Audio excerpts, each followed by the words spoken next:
Et du coup, c'est le moment de parler un petit peu de toi, de te poser un peu des questions. Du coup, rappelons pour les personnes qui arrivent au milieu ou qui écoutent pas le début de l'épisode, on sait jamais, peut-être. Du coup, que tu es podcasteur depuis 5 ans, du coup, d'après ce que j'ai Ouais, compris. 2015, ouais, je crois, ouais, début 2015, donc bientôt 5 ans. D'accord. Et tu es aussi professeur des écoles, du coup, en maternelle. Depuis aussi à peu près 5 ans. Wow, tout a commencé il y a 5 ans. Tout a commencé. Il a En fait, ta arrêté vie ses a commencé études. à 5 ans. C'est ça, en fait. C'est un peu comme dans. C'est quel film? C'est Jack, je crois, où il gagne 4 ans tous les ans, un truc comme ça. Tu fais pareil, peut-être. Ah, c'est De possible. Coppola. Mais, Je connais pas du tout. oh, c'est pas son film le plus connu. Je t'avoue que j'avoue, je ne connais pas. Eh bien, du coup, je vais peut-être te laisser commencer, Mehdi, si tu veux commencer. Si tu as des questions à commencer. Vas-y. Déjà, peut-être que lui se présente. Je sais pas, il y a peut-être des choses qu'on a omises. Ou... Bah oui, présente-toi. Dis-moi un peu qui tu Flavien, es. voilà. Et puis, oui, podcasteur, j'aime bien la culture de manière générale. Je bouffe beaucoup de choses, tant musique, ciné, BD, littérature quand j'ai le temps, parce que lire un livre est plus long que Oui. écouter un album ou que regarder un film. Les séries, très peu aussi, parce que regarder une série, ça prend aussi un certain temps. Mais voilà, donc si je devais citer quelques œuvres peut-être pour me définir. J'ai regardé la saison 3 de Twin Peaks récemment, c'était merveilleux. 2001 Odyssée de l'espace pour rester dans les classiques. En BD, il y a Saga de Brian K. Vaughan que j'ai beaucoup aimé. En littérature, je suis aussi un enfant je suis né en 89, donc Seigneur des Anneaux. Forcément, quand j'avais 12 ans. Harry Potter, je l'avais lu quelques années avant, forcément aussi. FF7, que j'ai découvert aussi à l'arrivée en Europe. Et puis récemment, Breath of the Wild, si on devait citer un autre jeu vidéo. C'est bien Breath En of the Wild. musique, plein de choses, parce que je me suis vraiment élargi. Je suis parti dans le métal, parfois un peu extrême, et puis maintenant j'écoute un peu de tout. Voilà. D'accord. Ok. Du coup, dis-nous tout. Pourquoi tu choisis la maternelle? Alors, je n'ai pas choisi la maternelle. La maternelle m'a choisi. Non plus. Alors, actuellement, en fait, donc j'ai commencé, en fait, donc l'IUFM à l'époque, maintenant c'est l'INSP, je crois. Avant que c'était l'ESP, c'est devenu, je crois, l'INSP cette année. Pour du contenu qui est à peu près le même. Donc à l'IUFM à l'époque, moi j'ai fait une licence d'histoire avant, que j'ai commencé en région parisienne avant de la finir au Palais U, à Strasbourg. Et donc l'IUFM qui est à la Méno, qui est pendant 2 ans un master enseignement, il me semble que ça s'appelle comme ça. En fait, pour passer le concours, il suffisait d'un master, donc on pouvait faire un master où on voulait pour s'inscrire, mais évidemment le master enseignement prépare spécifiquement au concours. Et donc, je passe le concours en 2012, 2013 peut-être. Ouais, 2013, c'est ça, les oraux. Donc, il y avait une partie écrite qui était, à mon sens, un peu absurde, c'est-à-dire que c'était uniquement des connaissances niveau 3e plus, en gros, où en histoire, tu avais 2 dissertes à faire en 1h30, une disserte d'histoire et une disserte de géo, ce qui était beaucoup plus dur que ce qu'on me demandait en licence d'histoire. Donc beaucoup de gens se plantaient sur l'histoire. Moi j'avais l'habitude donc ça allait, mais je trouve que c'était vraiment difficile. 2 dissertes en 1h30.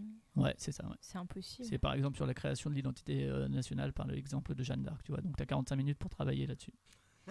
Voilà, donc pour des gens qui n'ont pas fait de disserte depuis 3 ans parce qu'ils ont fait une autre licence, qui n'ont pas l'habitude de réfléchir à un plan, et c'est super chaud. Bref, ça c'est l'histoire. Je pense que moi, pour le bac, on a dû faire une disserte en 4 heures, j'ai même pas réussi à la finir. Ouais, non, mais c'est. Et puis il faut avoir les connaissances aussi. C'est bien beau de savoir écrire une disserte, mais il faut meubler, quoi. Ah bah, c'est sûr, c'est sûr. Mais ça, Et du coup, en maths, pareil, il y avait tout ce qui est le maths programme 3e++, disons, au niveau de l'application. Bio, pareil, uniquement des connaissances. Donc tout ce qui était écrit, c'était juste des connaissances, rien sur la pédagogie. Ok, c'est idiot, mais c'est comme ça. Et donc en fait, à l'oral, quand tu avais l'écrit, tu pouvais passer l'oral, et qui était plus sur la présentation de ce qu'on appelle une séquence d'enseignement. Donc c'est une séquence, c'est un ensemble de séances. Une séance, c'est ce que tu vas faire, par exemple, selon une certaine durée avec les élèves, avec un objectif. Et séance après séance, tu vas viser un objectif du programme à la fin de la séquence. Et donc on devait présenter une séquence à l'oral, en maths, en français. On avait aussi une épreuve de sport et autre chose. Une épreuve de sport. Ouais, alors on avait une épreuve physique, il fallait faire 1500 mètres le plus vite fuck possible. Pour avoir je crois que c'était sur 4, c'était 5 minutes 10. Donc moi je courais beaucoup à l'époque, et 5 minutes 10 c'est chaud.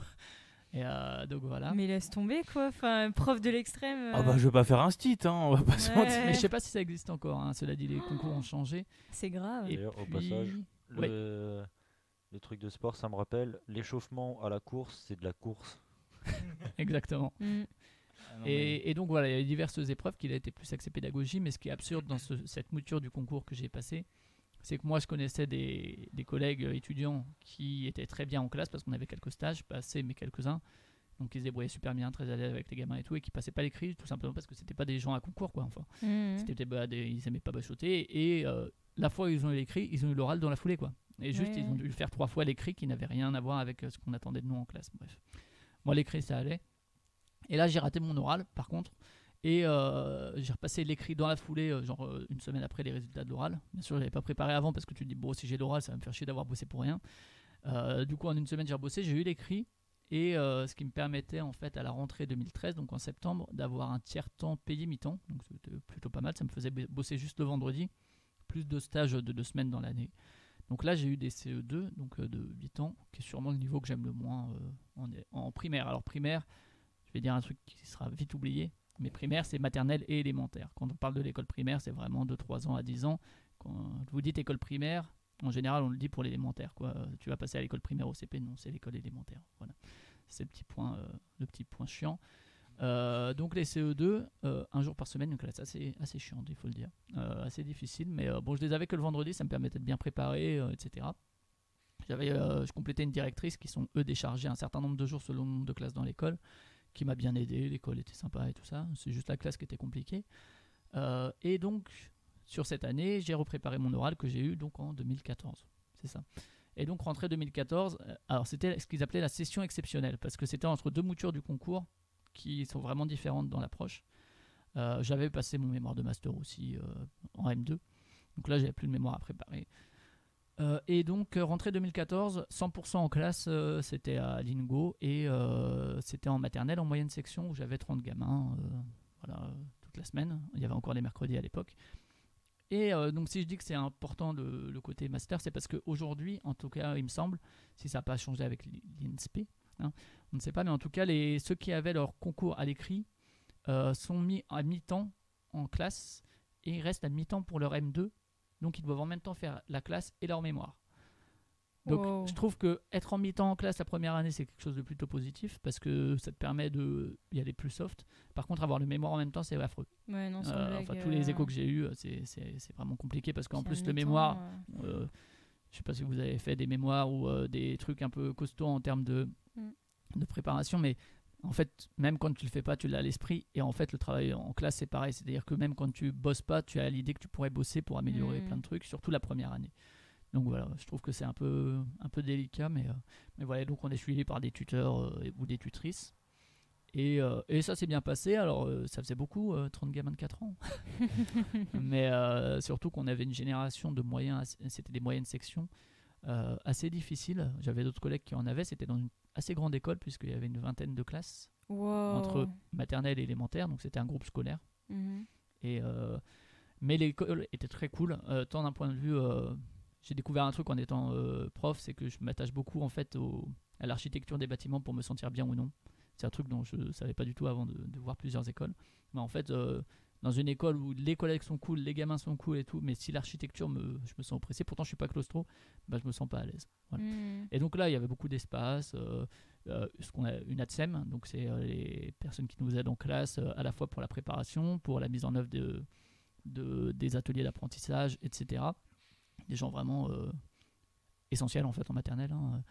Et donc voilà, c'est une année qui s'est bien passée, notamment parce que même si c'était une année compliquée, parce que beaucoup de choses à ingurgiter, en gros, pour ceux qui voudraient faire prof, si jusqu'à la Toussaint vous dites quelle drôle d'idée j'ai eu, jamais je ferai ça, jamais je le conseillerais, c'est normal.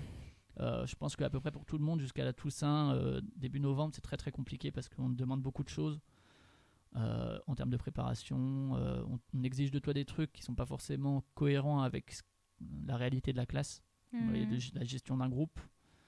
Donc voilà, ça c'est pas forcément facile, donc c'est normal. Par contre, si après, d'ici Noël, janvier, vous trouvez vraiment que c'est pas fait pour vous, c'est pas grave quoi. Si vous avez un autre projet, n'hésitez pas. Moi j'ai vu plein de débutants après arrêter, soit pour dépression. Bonjour. Voilà, non, mais ça c'est les réalités de l'entrée dans le métier.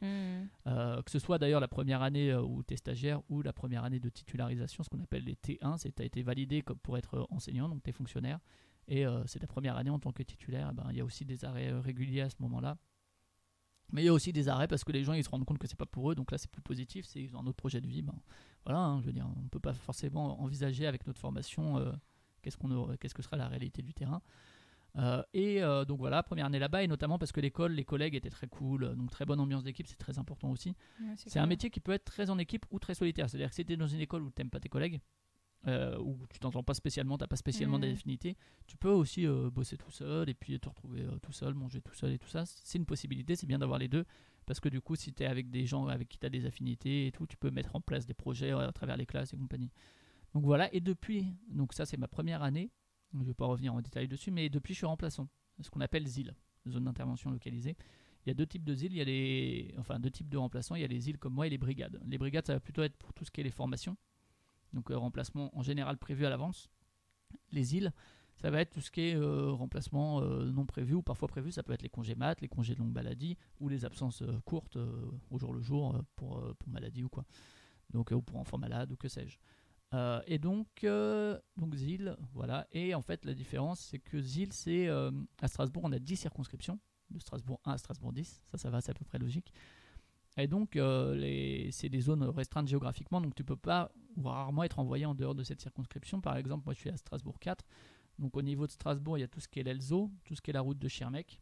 Alors désolé pour ceux qui ne sont pas locaux, ça va pas beaucoup parler, mais voilà, tout ce qui est ici, route de Schirmeck, ouais, et puis après c'est toutes les écoles de Lingo, donc ça fait un bon paquet d'écoles, ainsi que, et ça va jusqu'à Wolfi, Egbo et Holzheim pour le plus loin. Voilà, je crois que j'ai fait à peu près le tour de la circonscription. Donc c'est pas vraiment juste Strasbourg même, mais c'est aussi les villages quand autour. tu parles par exemple Strasbourg 1, ça va être tout ce qui est la Menno, Ostwald, et la Menno, Ostwald, Ilkirch. Voilà, ici on est à Strasbourg 1. Je sais pas si on a le droit de dire où on est, mais... Oh bah si, on est c'est bon. On remercie le DUT d'Ilkirch tous les Et d'ailleurs, moi j'ai passé un an dans une école qui est pas loin d'ici du tout, qui était une très chouette classe. Un an en CM2 où là c'était un remplacement long sur toute l'année avec des CM2. Et donc là c'est vraiment ta classe.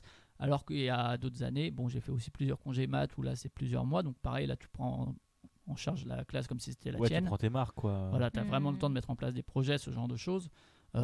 Soit des sorties de fin d'année, soit des projets, on avait fait un projet escalade par exemple sur une période, soit divers projets de plus long terme. Et par contre, je fais aussi régulièrement des remplacements d'un ou deux jours où là, tu as l'impression un peu d'être Tom Cruise. Je reviens sur lui, où on t'appelle le matin, ouais, il faudrait que vous alliez là. Donc moi, je suis motorisé. Il y a des collègues qui ne sont pas motorisés en étant remplaçants. Je vais dire remplaçants plutôt que ZIL, ça sera plus clair. Mais qui se déplacent en vélo principalement. Donc pour Wolfi et tout, c'est un peu plus compliqué. Mais voilà, j'ai une anecdote, une collègue qui n'avait même pas de téléphone portable. Donc voilà, c'est encore possible. C'est moins pratique, mais voilà. Et donc voilà, on peut être appelé pour remplacer à la journée. Donc dans ce cas-là, ça fait un peu peur au début. On se dit, j'aimerais pas faire remplaçant parce que il y a des collègues qui aimeraient pas du tout ça parce qu'ils ont besoin justement d'avoir une vision à plus ou moins long terme. C'est quelque chose qui peut être usant aussi d'attendre tous les matins le coup de fil de vraiment, ça dépend. Et tout ça, je pense que ça dépend vraiment des personnes. Moi, ça me dérange pas du tout. Je trouve ça. Enfin, moi, j'aime beaucoup tourner dans les écoles pour voir différentes écoles, plein de collègues, plein de gamins différents. De tous les niveaux, donc je jouais à des gamins de 2 ans puisque les tout petits, ce qu'on appelle la toute petite section, c'est pas dans toutes les écoles mais c'est à partir de 2 ans et jusqu'au CM2, donc 10 ans, et éventuellement la SECPA également, on peut être appelé aussi. Et puis tu vois tous les types de publics, donc tout ce qu'on appelle la REP, REP+, anciennement les ZEP, aussi à Wolfi qui est vraiment pas du tout le même milieu socio-culturel, donc ça permet vraiment de voyager quoi. Moi j'aime bien. Après ça convient pas à tout le monde et je le comprends. Ouais, ça dépend de ce que tu préfères après. Et le désavantage, c'est qu'effectivement, si c'est du tout petit remplacement, bah, les projets à long terme t'oublient quoi. Donc c'est un peu moins kiffant à ce niveau-là. Par contre, il y en a qui ont peur aussi de se dire mais qu'est-ce que je fais le matin quand j'arrive en classe, et mine de rien, tu trouves vite tes marques avec les différents niveaux, tu as vraiment vite, rapidement des outils. Moi j'ai quelques bouquins, alors on parle de mallette de remplaçant. Moi aujourd'hui, une clé USB est une mallette de remplaçant en gros. Enfin, tu n'as plus besoin de te trimballer toutes tes photocopies. Mais voilà, tu as tes documents que tu sais avec quoi tu peux utiliser. Et si tu n'es pas appelé parce qu'il n'y a personne à remplacer dans la circo, parce que je ne suis pas tout seul évidemment dans la circo comme remplaçant, dans ce cas-là, tu ne restes pas chez toi. Hein. Tu vas à ce qu'on appelle ton école de rattachement, qui est là où tu as ton poste. Et dans ce cas-là, si vraiment tu n'es pas appelé, ce qui est relativement rare quand même, tu donnes des coups de main à l'administratif ou aux autres collègues, ce genre de choses. Ouais, donc c'est vraiment un métier polyvalent et tout ça quoi. Bah ouais, enfin oui. Après, effectivement, il y a plein de collègues qui sont sur le même poste, sur le même niveau depuis des années et qui du coup arrivent quand même à varier et à trouver du plaisir. Il y en a, au bout de 5-6 ans sur un même niveau, CE1 ou quoi, ils commencent à s'emmerder. Et du coup, ils essayent de changer soit de lieu, soit d'école, soit de niveau. Voilà. Et donc vraiment, c'était un choix de devenir ZIL. C'était pas une imposition parce que... Alors, je parle France, moi, ce soir, mais... Ouais, non, c'est-à-dire qu'en fait, moi, je l'ai fait après la première année. Alors, c'était un peu particulier parce que je ne l'avais pas demandé spécialement, mais ça s'est fait pour un maintien sur un poste. Bref, je ne vais pas rentrer dans les détails, c'est un peu chiant. Mais du coup, en fait, après une première année où on attend beaucoup de toi, être ZIL et avoir le bénéfice de, pendant quelques mois, pas avoir de classe fixe, ça permet de voir que tu souffles. C'est-à-dire que tu finis à 16h, 16h30. Tu as fini à 16h30 parce que pour demain, tu sais pas quoi préparer puisque tu sais pas où tu vas. Donc tu rentres et tu as fini ta journée, quoi. Alors que quand tu as ta classe, bah, tu rentres, tu as tes corrections s'il y a des corrections, tu as la préparation pour le lendemain. Tu as toujours ce petit truc qui te dit mais je pourrais bosser, pourquoi je le fais pas parce que j'ai mieux à faire. Mais voilà, tu as toujours ça quand même, un peu comme ce que je disais tout à l'heure pour le mémoire.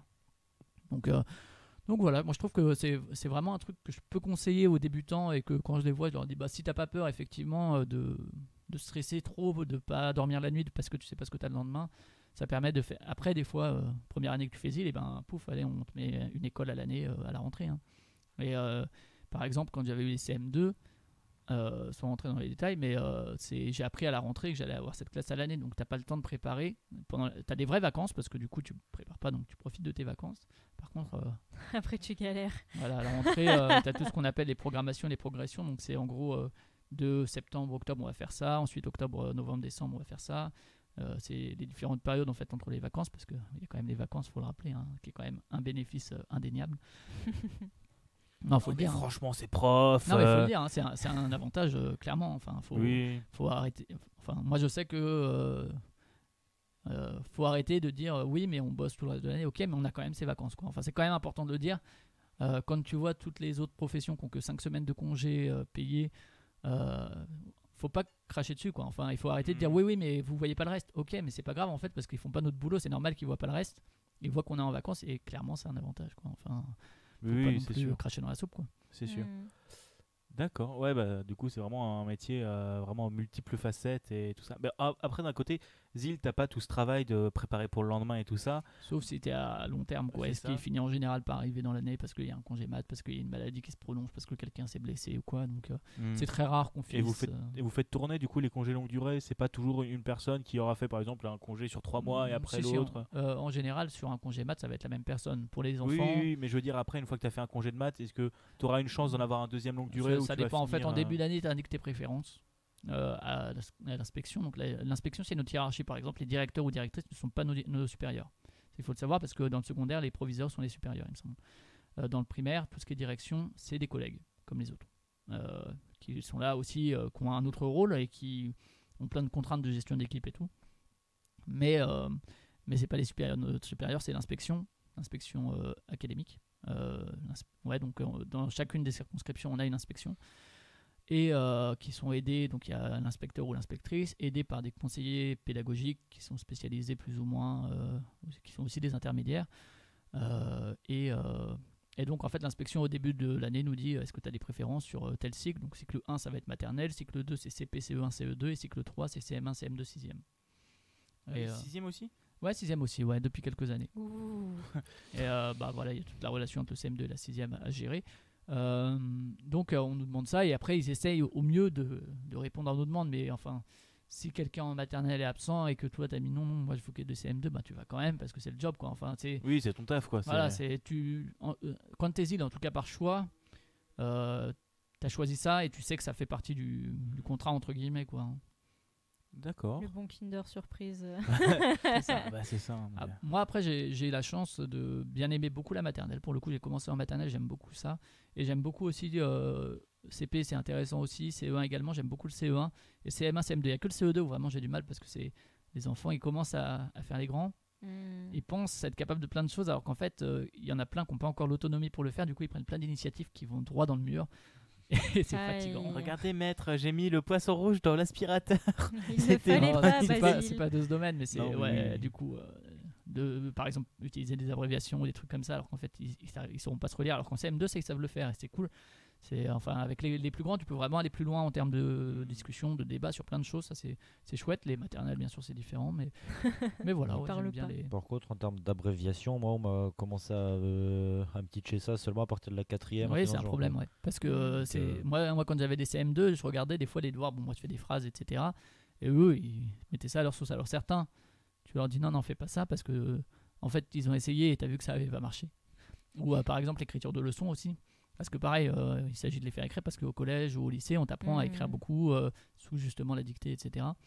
Donc il faut que tu apprennes à écrire relativement vite et une bonne masse d'informations.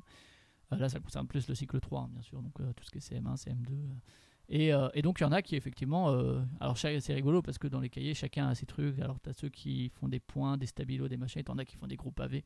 Après, si eux, ça leur convient, je m'en fous, enfin, du moment que le résultat il est là.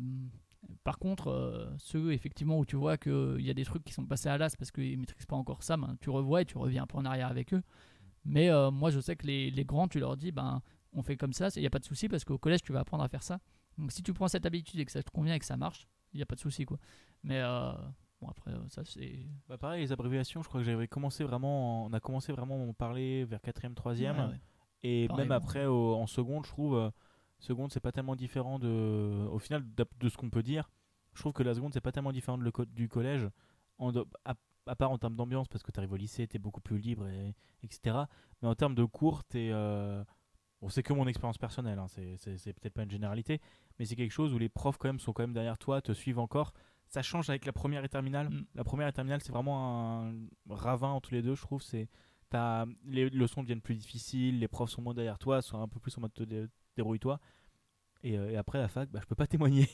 Ouais. J'ai pas fait la fac. Pas encore. Même pas encore assez. Ou bien, enfin, il y a un truc qui cloche de toute façon dans les transitions entre les différents niveaux, puisque quand tu arrives à la fac, tu je sais pas combien de décrochages parce qu'on a pas pris l'habitude d'être justement autonome. Ouais. Donc bon, ça c'est. C'est pour ça que je suis allé le DUT par rapport à une fac d'info, parce que je savais que j'aurais pas l'autonomie et le sérieux de bosser quoi. Bon, je l'ai toujours pas, mais. C'est surtout que tu as tes petits profs qui sont là, qui reviennent toutes les semaines, tes horaires, tu sais qu'il y a ça qui va pas changer, ça non plus. T'as les profs qui se foutent de ta gueule, ça c'est bien. Ouais. Ça, c'est juste avant, t'as parlé de dictée au collège. Et enfin, je sais plus si c'était au collège ou encore avant. Ouais, t'as cité les dictées. Et en fait, ça me faisait penser à un concept que j'ai jamais compris, c'est qu'au collège, il y a des fois, on nous faisait faire des autodictées. Ouais. C'est-à-dire qu'il faut apprendre en fait un texte quelques jours avant, il faut réussir à le repomper complet le jour du ouais, ça c'était horrible avec les poésies c'est des choses qui existent. Après en fait ça dépend de l'objectif pédagogique derrière quoi. Enfin justement en général quand on propose une séance ou quoi, l'objectif c'est vraiment ce qui doit venir en premier. Après tu as les modalités de l'application. Et pour les préparations de dictée, effectivement, tu as ça qui permet en fait de voir à quel point est-ce que l'élève est capable de retenir, mais bon ça du par cœur ça enfin. Parce que là, du coup, il faut à la fois retenir le texte, mais en même temps toute l'orthographe, les virgules. Non, en fait, c'est surtout pour que tu mettes en place tes propres stratégies pour essayer de retenir. Et bon, ça se fait aussi dans les dictées. Hein, Mais là, en fait, il n'y avait rien parce qu'on nous faisait faire tout le temps des dictées. Un jour, on nous a dit venez, vous faites une autodictée, c'est tout. On n'a pas eu de préparation en amont par rapport à ce genre de système-là. Donc, Après, ce qui manque souvent et ce qui est dommage, c'est la communication en fait sur les objectifs. C'est on va apprendre tel truc, l'autodictée, la dictée, que sais-je, parce que machin, parce que truc, et du coup, qui te donne un peu un regard de ce que l'enseignant, et à tout niveau, hein, que ce soit dès la maternelle et jusqu'au lycée ou jusqu'à la fac, attend de toi et pourquoi il attend ça de toi, quoi. Et souvent, ça, c'est pas explicite en fait.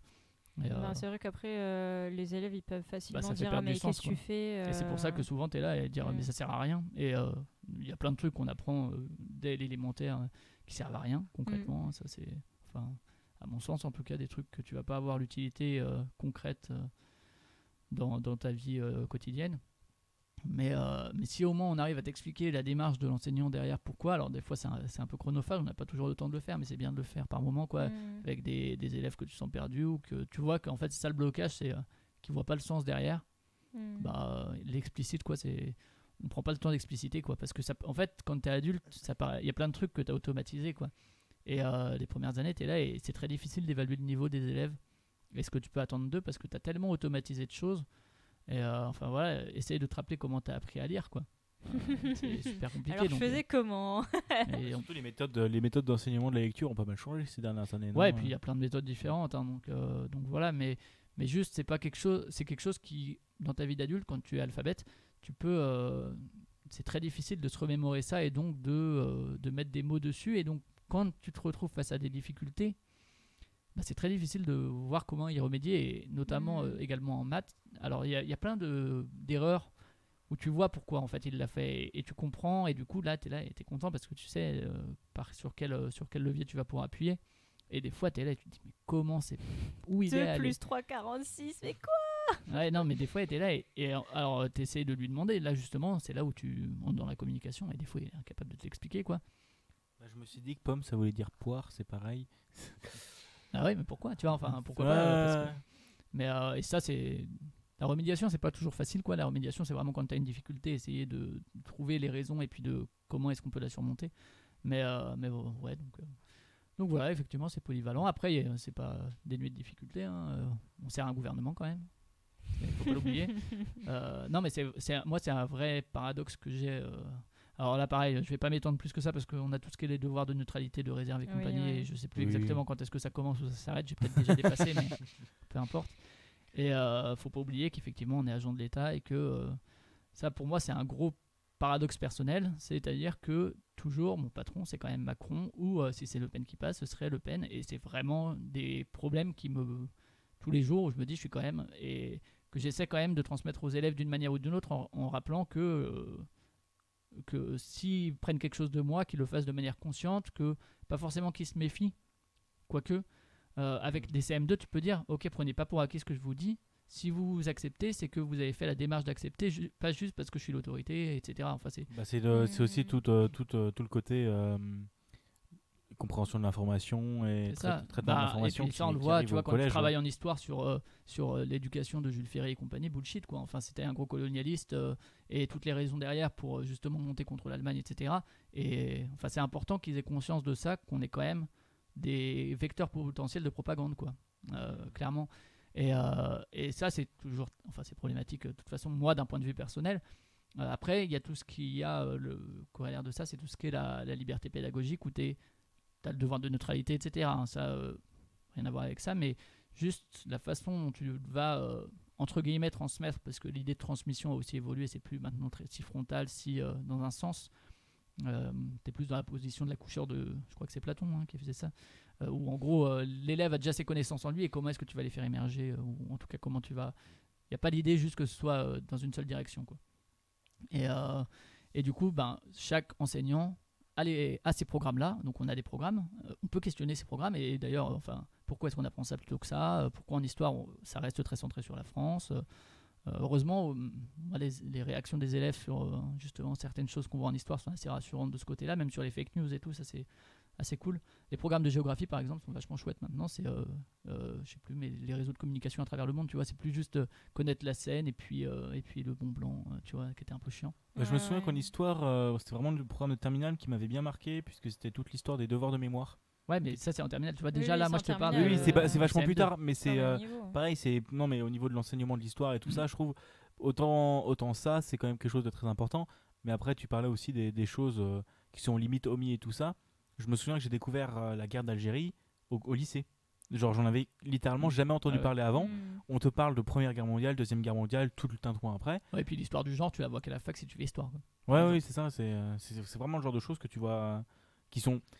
Ça, c'est vraiment quelque chose qui m'avait marqué, puisque c'était en mode on planque un peu sous le tapis, quoi. On te l'enseigne. Après il y a aussi une question de temps forcément qui fait que c'est sûr. Et voilà, bon, en tout cas il y a ces programmes là, mais par contre la façon d'arriver à ces objectifs de programme sont laissés à la libre discrétion des enseignants, quoi. Et ça c'est quand même cool, parce que tu peux, voilà, l'histoire par exemple, moi j'ai fait des études d'histoire, on a sûrement tous se souvenir de apprendre les dates, Clovis, Charlemagne, trucs machin, qui sont très chiants, parce que c'est juste moi enfin aujourd'hui ce qu'on essaie de faire c'est plus analyse de documents, qui est très importante aussi pour le secondaire, jusqu'au lycée, même plus tard, quoi. Enfin, apprendre à analyser un document, c'est un truc très important, et pas qu'en histoire. C'est aussi l'apprentissage de l'esprit critique, quoi. Enfin, avoir un document, savoir d'où ça vient et compagnie. Mais du coup, ouais, il y a tout ça, il y a beaucoup de débats, enfin, tu vois, sur la fin du 19e, sur le colonialisme, et beaucoup d'oral. Et alors parfois c'est difficile parce que à l'oral, les gamins ils partent un peu dans tous les sens par moment, mais Et là, en CM2, tu peux vraiment pousser loin sur la réflexion et faire le parallèle avec aujourd'hui, comment ça se passe. Ok, ces documents-là, mais c'était bien l'éducation nationale. Alors, quand nous, on vous fournit des documents, finalement, est-ce que c'est pas pareil? Enfin, est-ce que vous avez le même regard critique? Enfin, c'est des choses intéressantes quoi, avec les plus grands. Quoi. C'est sûr. Et je pense qu'on va parler un petit peu du podcast maintenant parce que l'heure tourne. Attends, il y a aussi un truc qui me gêne un peu avec l'éducation en général, c'est que à l'école, à aucun moment dans la scolarité, on nous dit comment apprendre les choses. Parce qu'on nous dit toujours, en fait, apprenez par exemple des poésies, des cours, etc. Mais souvent, en fait, on n'a pas vraiment la bonne méthode pour apprendre. Et au final, quelques années plus tard, tu oublies tout. Et c'est... Bah, ça, c'est tout le problème aussi de ce qui est un peu le bachotage. Quoi. Enfin, c'est ça, en fait, le système scolaire français est beaucoup basé sur la connaissance. Et par exemple, la création d'esprit critique, c'est désastreux. Enfin, on le fait ici et là, mais on pourrait, dès la maternelle, dès l'élémentaire, pousser vraiment sur juste l'analyse critique, quoi. Avoir un esprit critique pour ce. Mais bon, là, je vais dire un peu. C'est pas dans l'intérêt d'État, hein, j'ai envie de dire. Voilà, enfin. Si tu formes des révolutionnaires, qu'est-ce qui va se passer, quoi. N'oublions pas Monsieur Gossa qui nous disait de toute façon, les études supérieures, c'est pour former une élite. C'est pas forcément faux. Et nous, c'est pour former, tu vois, des sujets. C'est la différence. Mais pour revenir à ta question, c'est clair, enfin, là ça revient sur ce que je disais de l'explicitation et de la communication entre élèves et enseignants. C'est aussi parce que chacun a sa méthode d'apprentissage, donc t'as pas à imposer une méthode à chacun se sent plus à l'aise. Par contre, il faut l'accompagner. Et ça rejoint ce que tu disais, quoi, les problèmes de juste verbaliser. Et également aussi la figure de l'enseignant qui reste un peu un intouchable, tu vois, et du coup les élèves parfois osent pas, tout simplement parce que tu as cette figure d'autorité. Il y a plein de questions sur l'autorité, on va pas s'étaler, mais voilà, enfin sur la construction de l'autorité, sur l'autoritarisme qui existe aussi, que tu le veuilles ou non, en fait tu représentes une espèce de modèle et parfois c'est un filtre et les élèves osent pas te demander, ce qui est dommage. Et bon, c'est dans la communication, quoi. C'est sûr. Du coup, est-ce que vous avez encore des questions liées à l'enseignement? D'autres frustrations peut-être? Il y en a beaucoup trop, je pense. Ta On va belle-mère, passer à la suite. Ouais. Oh là là. Non, mais en fait, ça fait à peu près 1 heure qu'on enregistre, donc on va passer un peu vite fait quelques questions sur le podcast parce que l'heure tourne et du coup, on a bien fait de pas enregistrer au début parce qu'il y aurait déjà le concierge. Surtout, ils nous auraient bien avec ce que je dis sur l'éducation. Bon, là, c'est l'enseignement supérieur, ça va, mais ils sont un peu aussi. On a fait pire avec. On avait un syndicaliste à la dernière émission, enfin, il y a 2 semaines, c'était rigolo. C'était bien drôle. Du coup, moi, j'aurais juste une petite question. Qu'est-ce qui t'a donné en fait envie du coup de faire du podcast et de surtout, lancer autant de formats différents? Avant ça, oui, quels sont les podcasts auxquels ils participent? Ouais. Parce que du coup, ta bio Twitter, t'as 25 comptes de podcasts. Ouais, bah après ça dépend parce qu'il y en a que j'ai créé, que je produis, que je réalise, alors la plupart que je monte ou non, auxquels je fais juste participer. Donc il y en a en tout 7-8, j'imagine. Mais là-dedans, tu vas avoir Proxy Jeux auquel je participe ici et là. Je fais rarement montage sur les jeux de société. Il y en a un qui est en pause depuis une grosse année, qui est Playtime aussi sur le jeu de société, qui était de l'interview 1 à 1. Donc j'avais quelqu'un juste avec moi et voilà, mais ça c'est en pause aussi. Va y avoir au niveau de la musique, la Mélodie du Bonheur, où on parle d'albums toutes les 2 semaines maintenant, parce que toutes les semaines c'était vraiment trop. Et niveau musique aussi, les Tympans de Magellan, où là on part chaque mois dans un pays différent et on propose une tracklist de une 50aine de minutes d'artistes ou de groupes de ce pays-là. Podcastorama où je présente des podcasts. Et puis après j'ai lancé Listen to the Game, là on va peut-être en parler quand on parlera de Podcut, mais voilà. Et puis un autre truc où j'ai 2 épisodes parce que c'est un podcast collaboratif, donc j'ai juste fait le premier histoire 2 qui est Cities Music. Mais je voulais t'envoyer un truc mais j'ai totalement oublié après. Ouais, mais où là il y a 2 épisodes et puis l'autre il arrive en novembre dernier et puis mais je mets pas la pression dessus, quoi. Ça reste une activité totalement un hobby, quoi. Il y a certains de ces podcasts où il y a des Tipeee, pas pour moi mais pour l'association, et voilà, quoi. Sinon je me souviens que c'était quelque chose dont on avait discuté l'année dernière au Knackfest, toute l'histoire du nombre d'écoutes et de l'audience et des choses comme ça. C'est quelque chose qui m'embête beaucoup, moi, à vrai dire. tu peux m'en parler si tu veux, mais non, mais c'était juste pour dire que tu avais un avis plutôt tu t'en fous en fait. Exactement. Tu pouvais juste enregistrer, en fait tu fais juste parce que tu aimes ça, quoi. C'est ça, exactement. Tu me demandais pourquoi, c'est parce que j'ai la possibilité de le faire, quoi. Et alors les premiers, effectivement, là moi j'ai un Yeti en termes de micro chez moi, et puis après selon les podcasts il y a plus ou moins des tables de mixage ou autre. Donc voilà, c'est juste qu'en fait c'est un média qui permet d'avoir la parole, quoi. Et de la part de... Et encore, je veux dire, je suis un homme blanc CSP+, mais c'est une possibilité pour les personnes qui n'avaient pas la parole de l'avoir. Alors, du coup, ça me rend assez critique par moment, même si je suis presque une caricature quand je le fais. Je suis assez critique sur les journalistes qui viennent dans le milieu podcast parce que, en gros, c'est des gens qui avaient déjà la parole avant à la radio. et qui entre guillemets l'apprennent à des gens qui l'avaient pas. Mais bon, ça je développe beaucoup. De temps en temps, chez Podcastéo, on avait fait des podcasts pour parler du média et j'avais tendance à parler du peuple et compagnie. Voilà, la parole du peuple qui est confisquée par les élites, ce genre de choses. Mais d'un autre côté, voilà, je vais mettre un peu d'eau dans mon vin parce que là, j'ai pas forcément de contradicteur. Mais ces journalistes, ils sont aussi bridés par la radio, par les formats et ils ont cette possibilité de s'exprimer par le podcast et c'est aussi pour eux une libération quelque part. Donc voilà, donc c'était par plaisir quoi et d'aborder des sujets qui me plaisent ici et là et voilà quoi. D'accord. Ouais, c'était vraiment juste. Et après, effectivement, les écoutes, s'il y a des gens qui écoutent, c'est cool. S'il y a personne, je le ferai quand même. Quoi. Et après, t'as quand même des formats qui ont une audience différente. J'ai envie de dire, Proxy Jeux, vous êtes là depuis un moment. Proxy Jeux, ouais. Et puis pour le coup, c'est un historique, quoi. Enfin, et ça mélange deux niches. Alors les podcasts de niche marchent plutôt bien quand t'es vraiment sur une niche. Et là, on attaque la 10e saison, je crois. Et ça a été lancé par deux gars lyonnais, Olivier et Jérémy. Et qui ont fait ça. Et puis en fait, petit à petit, l'équipe s'est agrandie sur des petites chroniques. Et il y a quelques années, 3 ans, je crois, 3-4 ans, ils ont arrêté parce que trop de boulot. Enfin, ils n'avaient plus envie. Ils se lassaient aussi un peu. Et du coup, ça a été repris par des gens qui étaient ce qu'on appelle la Proxy Team. Donc les gens qui faisaient des chroniques. Et donc maintenant, on est une équipe d'une grosse quinzaine de personnes quand même dans Proxy Jeux. Donc c'est vraiment un réseau national, Proxy Jeux, c'est un gros truc. Ouais, et pour le coup, là, on a un Tipeee qui marche plutôt bien. Pour le nombre d'écoutes qu'on a, je veux dire... Alors, je vais pas révéler les écoutes parce que c'est pas moi le président et compagnie, mais si vous écoutez les hors-séries de Proxy Jeux, vous avez les écoutes. Mais ouais, donc je peux sûrement les dire. On est entre 1500 et 2000 écoutes par épisode, sachant que on sort un épisode par semaine sur des formats différents. Il y a 4 formats différents et on en sort même plus que ça, 5 formats je crois, mais on en sort un par semaine. Et on a un Tipeee qui bouge. Bon là, il est un peu plus haut parce qu'on a eu des dons ponctuels, mais qui est à 300 et quelques euros. Donc c'est un très bon ratio quoi, pour le format nombre d'écoutes et résultat du Tipeee. Parce que c'est aussi un public de CSP+, les joueurs de jeux de société, ça s'explique aussi.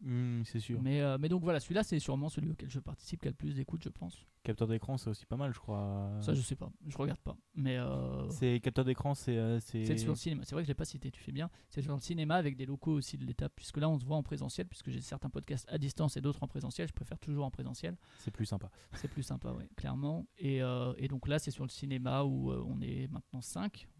On va dire, même voire peut-être 6, je sais pas encore, mais en tout cas 5 sur, et où chaque mois un de nous propose un film et donc on le regarde, et puis après on a une partie avant, on parle d'actu pop qui est souvent un peu au moins aussi longue que ce qu'on parle du film, et après on regarde une bande annonce et puis on en parle, et donc ça c'est avec Dédé Schutz, Matt et Philou et Pauline Perlou Navet, peut-être pour les gens qui regardent les chaînes YouTube sur le cinéma.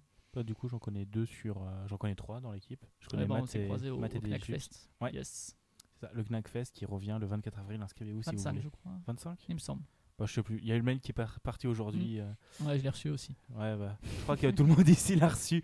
Je sais pas, j'ai pas regardé. Et donc après, il y en a d'autres où ça va être des grosses écoutes ponctuelles, par exemple Podcastorama, donc je reçois un animateur ou une animatrice de podcast qui présente son podcast, donc c'est très factuel, hein. Là je vais pas les faire chier, c'est juste le format et compagnie, et on discute un peu de podcast si le truc se fait sentir. Et ça dépend en fait des épisodes, du relais de l'épisode ou non, et sur certains trucs, c'est 12-13 écoutes. Hein, et je m'en fous, en fait, je traite les podcasts de la même manière, peu importe le nombre d'auditeurs ou d'auditrices. Je crois que tu avais reçu à un moment aussi Fanny, des choses comme ça. Ouais, ouais. Bon, après, ouais, de toute façon, ça. En fait, Podcastorama, c'est la seule contrainte, c'est que ce soit des podcasts que j'écoute. Je réécoute tout depuis le début, à chaque fois que je découvre un podcast, donc ça peut être long. Et je pense à Silence on joue qui a commencé en 2007, et que j'ai commencé à écouter en 2013-2014. Et c'est de l'hebdo d'une heure et demie, donc ça faisait beaucoup d'heures d'écoute à rattraper. Il faut que je rattrape un peu les fictions audio de Javras. Et donc c'est la seule contrainte dans Podcastorama, c'est juste des podcasts que j'écoute. Donc voilà. Là, je suis passé, au début, je le faisais toutes les 2 semaines, je suis passé en mensuel parce que le temps de découvrir les podcasts. Ça prend du temps. Un peu de temps. Donc voilà, et pour le coup, ce que je reçois, c'est pas aucune question d'audience ou quoi, ça peut être des tout petits, des plus gros. J'ai eu Feu Studio 404. C'est vrai que je connaissais pas du tout, mais j'ai vu du coup sur Podcastéo, il y a beaucoup de personnes qui s'émouvaient de la fin de Studio 404. Ouais, bon, pour des bonnes raisons à mon sens, hein, mais voilà, moi j'ai reçu Sylvain qui avait été celui qui faisait partie de la Ligue du LoL, hein, clairement. Et puis après, à côté de sa backlog, j'essaye aussi, mais ça va aussi avec mes conditions d'écoute, d'avoir plus d'animatrices. Mais ça va aussi avec le fait que j'écoute plus de podcasts produits par des femmes, parce qu'il y a plus de podcasts aujourd'hui produits par des femmes qu'il y a 10 ans. C'est une évolution du podcast, quoi.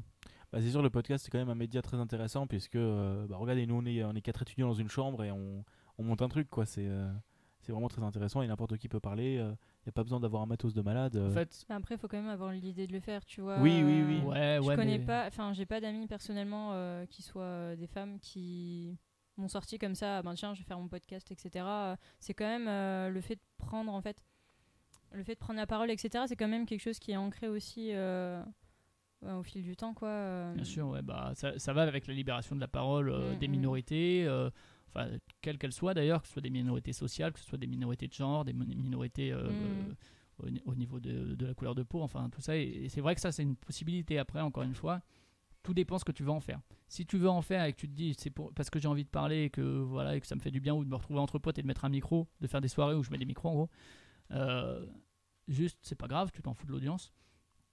Juste, si tu veux faire du chiffre, il faut le penser en amont, quoi. Et forcément, aujourd'hui, et forcément, ceux qui viennent de trucs où ils ont déjà du réseau, que ce soit, on peut penser à Camus, il y a quelques années, qui a lancé le Robotics Podcast Universe avec d'abord After Eight, puis Super Ciné Battle, maintenant il y en a d'autres, ou le Cozy Corner, c'est des gens qui avaient déjà une audience en fait à côté, sur Gamecult ou sur No Life ou autre. Eux, tout de suite, il va y avoir une communauté de fans, entre guillemets, qui vont les suivre. Que le podcast soit bien ou non, là je parle même pas de la qualité, donc il y a ceux-là qui vont effectivement pouvoir faire du chiffre, et tu as d'un autre côté, voilà, le Cozy Corner, c'est quand même plus de 3000 € sur leur Patreon, donc c'est quand même mais oui, ils essaient, il me semble, d'en vivre en tout cas. Mais il y a aussi pas mal de youtubeurs qui se lancent dans le podcast. Il y a Cyprien, il y a le Sous Influence Podcast, il y a Cyrus North aussi qu'on a lancé un, il y a pas mal de choses qui se lancent là-dedans. Forcément, et puis après, en fait, encore une fois, tout dépend, parce que par exemple, Binge Audio qui s'est lancé, il y a en 2015, je crois, si je dis pas de bêtises, eux, clairement, c'est des journalistes qui se sont dit il y a peut-être un business à aller chercher. Du coup, en fait, les démarches sont pas les mêmes. Moi, j'ai pas de. Souvent, j'ai tendance à râler effectivement là-dessus, mais pour d'autres raisons, mais j'ai pas de grief particulier contre. En fait, juste, faut être clair avec ce que tu fais et pourquoi tu le fais et pourquoi tu fais ce genre de format. Est-ce que tu le fais pour faire de la thune? Auquel cas, on peut critiquer ton format et tout, mais on peut aussi le comprendre. Ou bien, est-ce que tu le lances, que tu es un mec random ou une nana random et que tu le fais pour toi? Ou peut-être parce qu'il y a aussi le fait de peut-être avoir c'est un besoin de reconnaissance si on veut, enfin en tout cas c'est le besoin d'avoir des retours. Ça, il y a aujourd'hui pas mal de monde qui le fait et qui, si ça marche pas, s'arrête parce qu'en fait ils ont ce besoin de retour, et ce que je comprends aussi. Il n'y a pas de retour financier ou quoi, je sais que je suis quelqu'un comme ça qui est pas forcément retour financier mais vraiment retour du côté des personnes, ça, et c'est vraiment quelque chose. J'ai l'impression qu'il y a beaucoup maintenant depuis 2 ans des gens qui se lancent et qui sont déçus en fait quand ils se rendent compte que finalement il n'y a pas d'étoiles sur Apple Podcast, ce genre de truc, et faut juste être clair sur pourquoi tu te lances ton podcast. Et pour revenir sur les labels par exemple, aujourd'hui, donc tu as moi je dis labels parce que, ou des réseaux, parce que voilà, ça peut prendre plusieurs formes. T'as Binge par exemple, ou Nouvelles Écoutes, qui clairement sont faits par des journalistes avec un business model et compagnie. T'as, pour revenir sur Podcut, là, que donc j'ai rejoint en début d'année avec Listen to the Game, qui eux c'est plus proche, disons, de Radio Kawa, qui eux sont des vétérans du podcast, avec Inks, donc qui a commencé le podcast à 15 ans. À 15 ans? Et oui, il est en 2007. C'était pas encore Radio Kawa à l'époque, mais où en gros aussi Synops Live et tout ça. Oui, bien sûr, il y a Radio 01.net et compagnie, voilà, ça c'est allez lire Podcast Ouvert, par contre, ça c'est important. Je soutiens cette ouais, pareil, alors je vais pas m'étendre dessus parce que ce serait très long, mais en gros c'est histoire que le podcast reste un média ouvert, disponible par flux RSS, et qu'il n'y ait pas forcément de l'opt-out. Donc c'est arrivé avec Magellan il y a quelques mois, où en gros l'idée c'est on a un flux RSS, laissez-nous la liberté de le diffuser ou non, et n'utilisez pas les flux pour faire grossir un réseau en voulant faire payer quelque chose derrière pour dire on a plein de flux, mais oui, mais vous les avez piqués en fait, à différents niveaux, parce que voilà, Magellan prend pas les MP3 comme d'autres, mais coucou Luminary, je crois que c'était eux. Ouais, aux États-Unis, et en général c'est des journalistes. Étonnant. Des belles pratiques d'émagogie, non, éthique, oui, ouais, voilà, belle éthique déontologique, voilà, ouais. La déontologie du journalisme. Et donc Podcut par exemple, ils sont lancés il y a moins longtemps, enfin ça existe depuis en fait un paquet de temps, mais ils sont lancés sous forme de réseau il y a moins longtemps, et c'est un peu comme Kawa, c'est-à-dire que c'est des gens, on aime bien le podcast, on a envie de proposer une offre variée de podcasts, donc il y a des podcasts ciné et compagnie, des podcasts sur le jeu vidéo, des podcasts plus documentaires, il y a un podcast sur les règles, bref, plein de sujets différents. Et donc la volonté de réunir des gens autour de ce média. Ils ont pareil un Patreon, mais c'est pareil, c'est comme Proxy Jeux pour le coup, c'est vraiment les frais d'organisation, donc tout ce qui est le renouvellement du matériel, tout ce qui est parfois les déplacements des podcasteurs ou podcasteuses. J'hésite toujours entre podcasteuse et podcastrice, mais podcasteuse, ouais, c'est mieux. Ça n'est jamais mieux. Ouais. Et donc voilà, c'est vraiment un truc associatif, bonne ambiance où t'es pas là à te dire il faut qu'on fasse du chiffre, tout simplement parce qu'on a personne à payer aussi. Je veux dire, Binge, ils payent, en tout cas quand je les avais eus, ils payent leurs animateurs, leurs chroniqueurs. Alors c'est pas un salaire mirobolant, c'est moins que ce qu'ils faisaient à la radio, mais ils ont quand même cette volonté. À partir du moment où tu payes quelqu'un, ces gens, leur famille dépendent aussi de toi. Je comprends que la relation soit pas la même. Là, chez Podcast, c'est aussi pour ça que j'ai proposé de les rejoindre. C'est à la bonne franquette, quoi. On rejoint des gens, c'est des gens cool. On essaie de proposer des trucs variés, et puis basta, quoi. Et donc du coup, c'est bien, tu me tends la perche avec Podcut. Est-ce que ça change du coup fondamentalement la manière dont tu fais du podcast entre du coup Proxy Jeux qui a un gros truc, un gros réseau, entre les trucs indépendants que tu pourrais faire, genre capteur d'écran, des choses comme ça, et Podcut qui est plus un réseau de podcasts avec des gens, il y a aussi des professionnels dedans, je crois que Fanny elle est journaliste ou un truc comme ça. Elle a fait des études ouais. Je crois, oui, il me semble. Elle est journaliste, on va dire. En tout cas, elle l'a été. Et donc, oui, la différence, pour moi, pas. Honnêtement, en termes d'enjeux et en termes de production du contenu, non. Par contre, juste, rien à voir avec Podcut, mais aujourd'hui, quand je lance un truc, il ne faut pas que ça me prenne du temps. Donc, les formats auxquels je pense, je réfléchis à ce qu'ils ne me prennent pas trop de temps. Parce que j'ai pas le temps de faire du montage ou quoi. Donc, ça, c'est maintenant une contrainte que je me mets. C'est pas une contrainte de temps ou quoi, c'est une contrainte de montage derrière, de travail. Et donc la différence, moi je la ressens pas. Par contre, chez Proxy Jeux, on essaye de se tenir à un minimum de qualité sonore quand même, parce qu'on a du matos, c'est parce qu'on a un Tipeee et compagnie, même si c'est autant pour nous que pour les auditeurs ou auditrices. T'as cité quoi, capteur d'écran? Bon, non, là c'est vraiment à la cool, quoi. Enfin, on essaie d'avoir un son correct aussi parce qu'on a le matos pour. La mélodie du bonheur, par exemple, tu vois, on est à distance, tout le monde n'a pas les sous de s'acheter des bons micros et tout. Du coup, là, moi, mes exigences sont pas les mêmes. C'est-à-dire que je comprends que le mec il se connecte avec son téléphone et puis que ça passe. Et puis voilà, enfin, en fait, il faut que le contrat avec l'auditeur ou l'auditrice soit clair, quoi. Oui, après, c'est pas la même envie aussi. Bon, dans l'absolu, si on serait tous autour d'une table, ce serait mieux au niveau du son oui, et tout, oui. mais juste, comme c'est pas possible et comme certains ont d'autres contraintes, faut accepter que le format soit moins bon au niveau du son. Et pour Podcut, je sais pas eux parce qu'ils font régulièrement des appels on peut prendre de nouveaux podcasts, etc. Et donc il y a des candidatures. Alors je sais pas quels sont leurs critères pour le coup. Je pense qu'il y a une diversité des sujets qui est recherchée. Voilà, éviter de faire doublon avec un truc du label. Par contre, ce qui change, c'est qu'on a un Discord. Bon, ça change pas grand chose par rapport à. On a aussi un Discord pour d'autres podcasts. Mais il y a tout ce qui est un agenda des sorties. Parce que du coup, comme il y a quand même 23 podcasts dans le label, essayer d'éviter de sortir plein d'épisodes le même jour, ce genre de truc. Même si ça arrivera forcément ici et là. Peut-être une régularité aussi un peu plus imposée. En fait, pas forcément, juste il y a une condition, je crois, sortir un épisode tous les 2 ou 3 mois, ce genre de truc. Mais en fait, non, parce que tu peux proposer un truc. Moi, avec Listen to the Game, le premier mois, c'était un épisode par jour. Il y en a d'autres, c'est un épisode par mois. Ça, un épisode par semaine. Ça dépend vraiment des podcasts.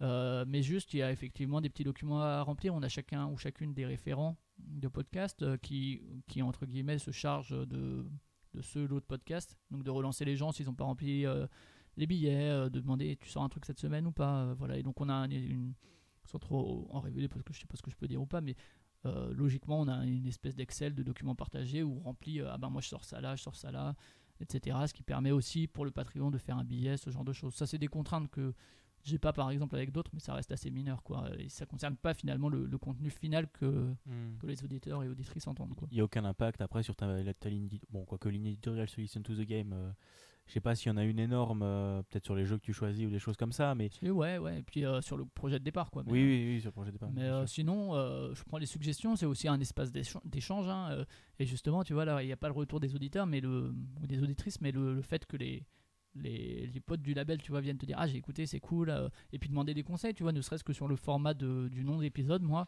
j'hésitais entre plusieurs, donc je demande conseil et puis ils me le disent et puis je prends ce que je prends. Hein. Et puis comme avec des auditeurs ou auditrices, hein, quand on te fait des retours, tu prends ce que tu prends, ce qu'il y a à prendre, et puis des trucs tu laisses de côté. Mais ça permet d'avoir un regard extérieur sur ta production, c'est aussi intéressant. D'accord. Eh bien, est-ce que mes camarades ont encore des questions à te poser parce que ça fait 1h20 qu'on écoute Ouais, ça fait peut-être un peu longtemps. Ça fait un peu long sur un format d'1 heure. Bon, je suis toujours là, je le rappelle. Yvan Toury. Et vous, qu'est-ce qui vous a donné envie de faire du podcast? Alors toi, tu en faisais déjà, mais de le rejoindre. Alors c'est la fin de ce podcast. On se retrouve Non, mais en fait, c'est Jules. Je savais qu'il voulait lancer un podcast depuis un moment et puis je me suis dit pourquoi pas, hein. Pourquoi pas le rejoindre. Ouais, on voulait faire une table de 4 et voilà quoi. Et puis j'étais là. Et toi? Moi, j'avais surtout envie de faire l'effort en fait de faire des recherches toutes les semaines et de me poser et d'améliorer en fait mes capacités à parler plus facilement, etc. Ok, ah ouais, c'est une bonne raison. Oui. Enfin, il n'y a pas de mauvaise raison de toute façon. C'était une bonne Il y a raison. toujours une bonne raison de commencer un podcast. Ouais. Donc faites un podcast si vous en avez envie, mais avec juste votre portable. Aujourd'hui, en plus, Anchor, prenons que Anchor comme exemple. Bon, Anchor qui a été racheté par Spotify et tout ça, mais qui permet d'héberger. Si la différence, je suis chez Ocha avec Podcut. Oui, aussi, oui. J'ai eu un flux offert par le label. Et alors qu'avec tous les autres, tes hébergements à la maison, tout ça. Ça dépend. J'ai des trucs chez PodCloud, j'ai des trucs à la maison. Un peu de tout. Et voilà, donc même si vous voulez juste vous enregistrer avec votre téléphone, il y a Anchor qui est vraiment nickel, autant sur PC je la trouve dégueulasse, mais autant sur téléphone elle est très propre. Et vous pouvez tout enregistrer depuis votre téléphone, publier depuis votre téléphone. Et juste ça tombe bien. soyez clair à ce que vous attendez vous du fait de lancer un podcast et avec vos objectifs, c'est tout quoi. Qui peuvent évoluer après, mais c'est sûr.